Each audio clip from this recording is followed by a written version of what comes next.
In this edition of Southern Newsweek, fire officers investigate a serious house fire in Invercargill. We find out which contestants got their feathers in a flap at the Christchurch Poultry Show, and an update on Dunedin City Council's multi-million-dollar cycleway project.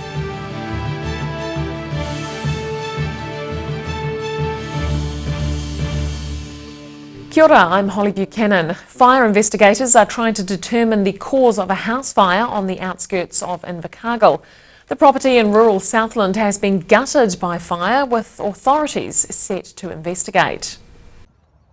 This house on the outskirts of Invercargill was completely ablaze by the time fire crews arrived at around 7:20 p.m. on Monday. Fire inspectors were at the Steel Road property from early this morning and are yet to determine a cause. On arrival, the house was full ablaze. We had additional crews from Invercargill and a third tanker from Aotearoa Fire Brigade. The first attack was just to protect our exposures. We had two sheds to look after. Strong winds on Monday night contributed to the fire spreading rapidly throughout the house. We had a strong wind, so being an older house and a small house, the fire ripped through very quickly. So we could not enter to do an interior attack. So we tried to do an exterior cut-off, but the fire ripped through reasonably quick. The owner of the house, who lived in a nearby property, alerted emergency services to the fire and confirmed that no one was in the house at the time. Fire crews managed to contain the blaze by around 8:30 p.m. Sharon Rees, The South Today. The Southland Warm Homes Trust has celebrated a decade of keeping families warm and healthy. Since its inception, the Trust has offered financial support for thousands of families to insulate or better heat their homes. Community funders from a range of Southland organisations gathered at Invercargill's PowerNet today to celebrate a milestone. Today marked the 10th anniversary for the Southland Warm Homes Trust, which has helped to insulate over 6,000 homes throughout the region. Over the years, our visions of the Trust haven't changed. We recognise in Southland that our quality of our housing stock is not great, and we know that if they're insulated, they're going to have a more energy efficient home, they're going to have better health and better well-being. He said low temperatures in Southland meant home insulation was important, but not always financially feasible for low-income families. Sometimes that $3,000, $3,500 is a big step for lower-income families to take to insulate the home. While they may well recognise the benefits of it, I guess that's where we step in, that we are able to support them in some way with a bit of community funding and with help from ECA to achieve that goal. Former Trust Chair Neil Boniface said when he first kicked off the program 10 years ago, he could see it was a no-brainer. And with backing from so many local funders, it has been just as successful as he imagined. We all came together and we sorted out a program, and it's been very, very successful because of that team effort. The funders can see that there's less absenteeism at work, school, homes are warmer. There's a benefit to the homeowner as well, because if they sell the house and move on to another one, that the next people coming in can get a benefit from it as well. So it was just, as I said originally, a no-brainer. The next step for the Trust is to begin working with the Energy Efficiency and Conservation Authority on the new government program, Warmer Kiwi Homes. Sharon Rees, The South Today. If numbers at recent events are anything to go by, it appears bird fancying is enjoying a healthy resurgence. Crowds have flocked to the Christchurch Poultry, Pigeon and Bantam Club's 151st annual poultry show, with a recent documentary being credited as helping the surge in popularity. Birds of a feather flocking together in the Garden City for the Christchurch Poultry, Pigeon and Bantam Club's annual poultry show. It's the 151st time the event's been held, and President of the club, Mark Lilly, says it's been a great show for him as his cock took out top honours. This is the best bird in show here at Christchurch Poultry Club this weekend. It's gone to a little white Wyandotte cockbird. He's coming up 2 years old. He's a wonderful little bird, and he's probably even better because he's my bird, so that's even better. He is a wonderful little bird. He's had an up and down show season, but we've had a lot of feedback on this bird at shows and at people that have come and visited us at home, and he's just an absolute cracker. Lily says more than 1,000 birds were entered in the show. Poultry fancyings enjoyed a resurgence since the documentary Pecking Order was released last year. Those at the event had the chance to watch the film again. Bird breeders have been taking the events seriously for more than 150 years. Judge Ashley Shadbolt says the competition is fierce again this year. And at the moment here today we're judging the exhibition pairs. So basically the best quality pair of birds in the show. I've got a black Araucana here, and she's complemented, yes, and she's complemented today by a blue cockbird. There are 2 more shows on the southern calendar in Timaru and Wamaru. You've been warned. In Christchurch, the South Today. And a large chunk of the Dunedin City Council's multi-million-dollar cycleway project is on schedule for completion early next year. It's expected to improve safety for cyclists, drivers and pedestrians. The long-awaited Peninsula Connection cycleway between Broad Bay and Portobello should be complete by May next year.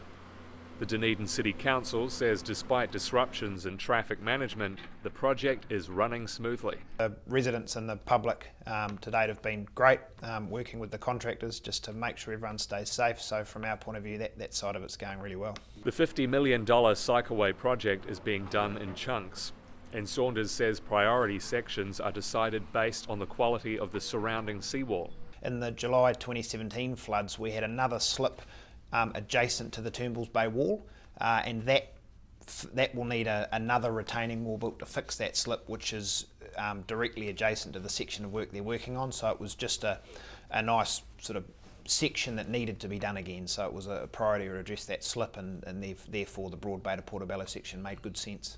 Saunders says the project is not only about safety for cyclists, but anyone who uses the road. This will involve widening vehicle lanes and putting in a shared walking and cycle path on the harbour side. And we know from feedback on the sections that have been completed that's extremely popular for not only the residents on the peninsula but also visitors, giving them a chance to actually enjoy the peninsula a bit more with a proper safe path rather than what's there at the moment, which is a shoulder or nothing. Saunders says while the cycleway development is a large expense for the city, just over 50% of the cost is covered by the New Zealand Transport Agency. The council is currently working with contractors to figure out which section will be developed next. In Dunedin, the South Today. After the break on Southern Newsweek, the purchase of a big screen could give Invercargill a point of difference for attracting large events to the city. And the Queenstown Winter Festival went off with a bang until a drone got in the way.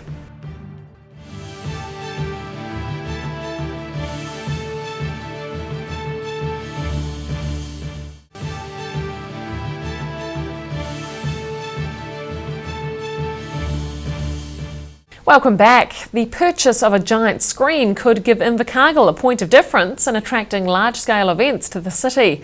Plans to purchase a $700,000 screen have been presented to potential investors at Stadium Southland.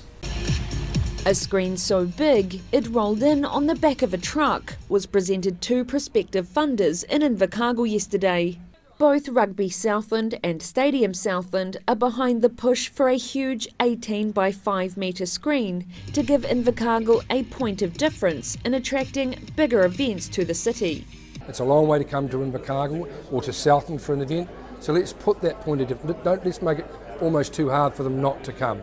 A screen gives another opportunity for a sporting organisation, a community organisation, a cultural organisation to come to the Deep South and have a really enjoyable experience, and that's what we want. Skelt said sporting organisations were expected to stay ahead of technological trends and that spectators wanted more from their experience. Our fans are saying now that just going to an event's not enough.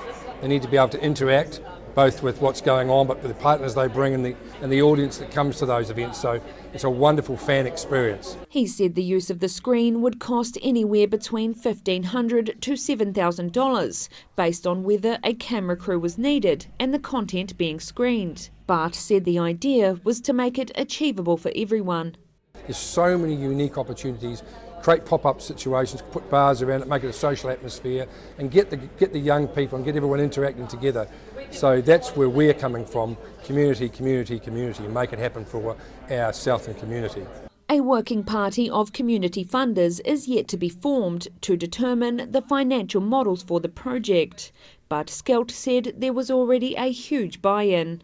The screen will make its first appearance tonight at Invercargill's Rugby Park as the Highlanders take on the French Barbarians. Sharon Rees, The South Today. And a team of more than 20 contractors and engineers are halfway through a challenging maintenance project to get the iconic TSS Earnslaw back into shape. The 105-year-old vessel has been winched out of Lake Wakatipu as it continues its evolution. Out of the water and into the future, Queenstown's iconic TSS Earnslaw is on dry land for the next few weeks as a team of experts makes sure the vessel remains a feature of Lake Wakatipu, as she has been for more than a century. So the greatest challenge is, for any survey for us is the time available, and so in addition to that, it's really about making sure we've got the right people in the right place and the weather. The team includes electricians, welders, plumbers, engineers and painters who have travelled from around the country to help service the historic steamship. It's been kitted out with new generators, wastewater tanks and new lifeboats. So in the hold, we're totally refurbishing this space. We're putting in new wastewater tanks to ensure that we can meet our maritime compliance requirements, and we're also installing new diesel generators to ensure the ongoing sustainability and viability of the vessel. One of the major new additions to the coal-fired ship is a cafe on the top deck, once a holding pen for stock. So upstairs in the cafe, we've taken out the old cafe bar arrangement and we're installing a completely new fabricated unit which will house all of the catering. The Earnslaw is set to be put back in the water for a trial run once the work is complete. She'll be ready for passengers early next month. In Queenstown, The South Today. There may have been a drone interference and a dozen arrests, but the Queenstown Winter Festival once again went off with a bang. The event was given a revamp with a new format and some different locations, and organisers are very pleased with the result. A heavy snowfall put a stop to all winter festival activities on the Cardrona ski field on Sunday, as organisers cancelled events due to low visibility. This was a stark contrast to Friday, where the field was busy with unusual events such as the snow skate slalom. Contenders had to ride down the slope on a skateboard attached to a single ski.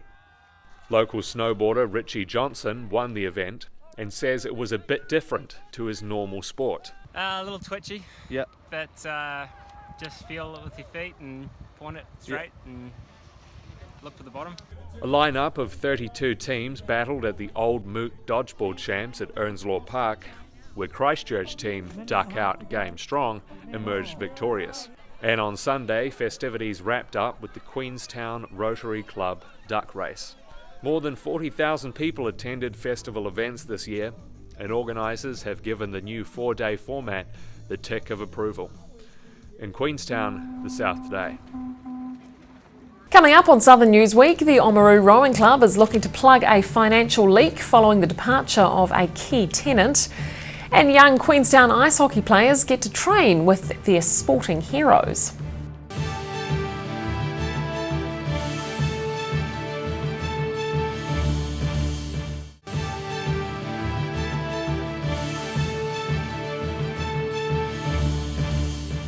Welcome back. The Oamaru Rowing Club is looking to plug a financial leak following the departure of a key tenant. Harbourside Fitness leased out the gym on the club's second floor, but their departure means the coffers are starting to run dry. When this gym at the Oamaru Rowing Club was leased by Harbourside Fitness, it added about $15,000 a year to the club's bottom line. But when the fitness club's owners left for Australia in 2016, 18 months ago, it left the rowing club's financial security looking a bit bleak. The plan was to lease out the upstairs to another group, but the cost was too high. With the way health and safety is and everything, if we just had volunteers within our organisation, it's just too hard with the rules today. Coach Gould began rowing with the club in the early 60s. He says before the departure of the gym tenant, the club was in pretty good financial shape. With no revenue coming in, it just makes it bloody hard work. You know, it does. Where before, if we wanted a set of sculls or some sweepers or things like that, we just went and bought them because we had money coming in. The club plans to open up the space to community groups. They're hoping for some corporate backing along the line, but to break even, the club needs about 45 fee-paying members. There's a possibility of a dance group coming here, and hopefully maybe yoga and things like that. That would avoid a costly refit and ensure the 130-year-old club remains afloat. In Oamaru, the South Today. And animal welfare group SAFE says a video showing a possum being punched so hard it sent flying through the air is clearly a case of animal cruelty, not pest control. And a warning, the footage you're about to see may disturb some viewers. The video shows a young man approaching the possum, which is perched on a fence post on a Waimate farm south of Timaru. He then winds up and punches the possum in the face as hard as he can, sending it flying through the air. It's understood the farm is overrun by possums. The SPCA says the video has been referred to its inspectorate. A petition to save the South Dunedin New Zealand Post branch is picking up steam, and one of the organisers has a message for the New Zealand Post executive team. Taking it to the streets. Brother Graham Donaldson has launched a campaign to save the NZ Post Shop and Kiwi Bank in South Dunedin. NZ Post has decided to close 4 branches in the city. Donaldson says the loss of the South Dunedin branch will have a big impact on local residents. Well, it's important for so many people, and particularly the elderly, who will be disadvantaged if they have to travel all over Dunedin to pay their accounts. You can pay over a dozen accounts here. Donaldson and other locals have banded together to start a petition to voice their objection to the shutdown. He says the proposed move of the postal services into the central city will make life difficult for the elderly. Well, it's an inconvenience. Look at the parking problem, particularly the elderly. Just under 40% don't have cars here for the elderly. And the retired teacher has a message for NZ Post from all the residents who are long-time users of the service. Please think again. Don't make so many people so sad. They've supported you all their lives, now you support them. Donaldson says he's glad the Dunedin City Council and local MP Claire Curran are supporting their efforts, and he hopes they will have more clout to do something about it. In Dunedin, the South Today. Southlanders recently helped to open the conversation surrounding one of the country's most prevalent diseases. Around 60 people participated in the Bowl for Bowel Cancer fundraising event in Invercargill as part of Bowel Cancer Awareness Month. Every bowl made by these brightly coloured Southlanders helped to strike the stigma surrounding bowel cancer. Bowl for Bowel Cancer on Tuesday night helped to raise over $3,000 for Bowel Cancer New Zealand and also encouraged people to talk about the issue. The aim is really to raise some funds for Bowel Cancer New Zealand, but also sort of create a bit of awareness around the disease and the warning signs, and just get people talking about it, because it's not a very glamorous topic, but the idea behind it is to talk about it because it's not worth dying of embarrassment about either. So. Gentle said her own family was one of many in Southland who had been affected by the disease. My mum's mum and dad both had bowel cancer, and both their mums had bowel cancer, so I guess it's just something that our family's always been aware of. And living in Southland, we have one of the highest rates, unfortunately, in the world of bowel cancer. So it's been quite overwhelming, actually, the people that I've talked to over the last 3 or so weeks, sharing their stories, and it's really touched so many Southlanders, so it's a great cause to run down here.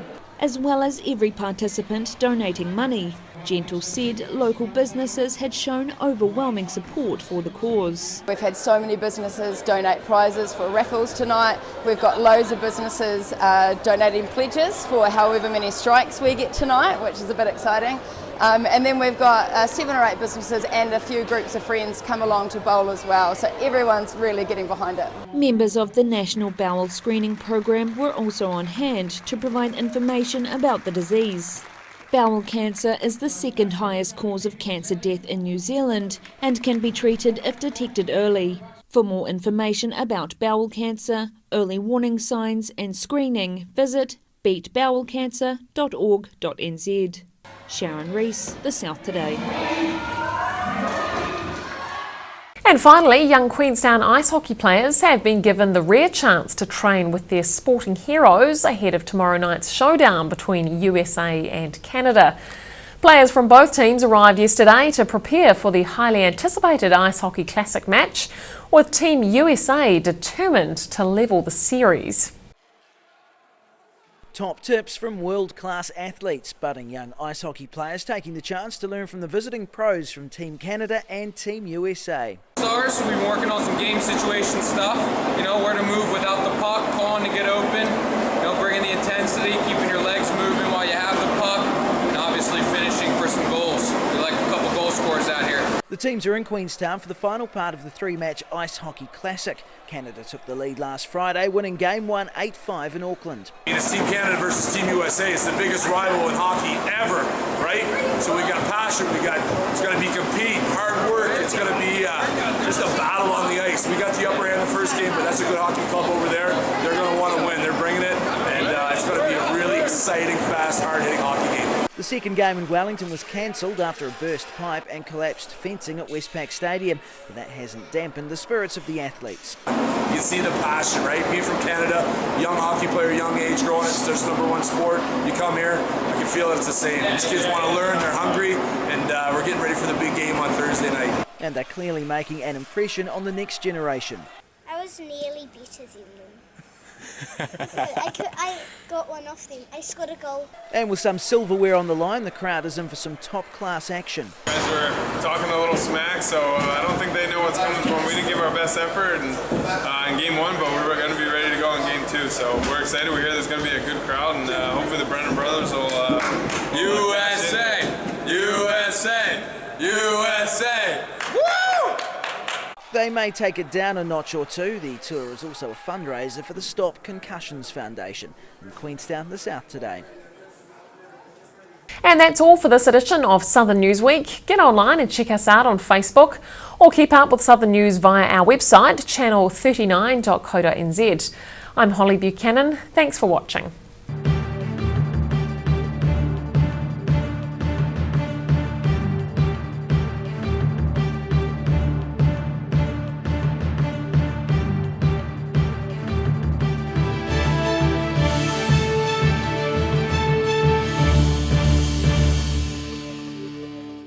Supporting local content so you can see more of New Zealand on air.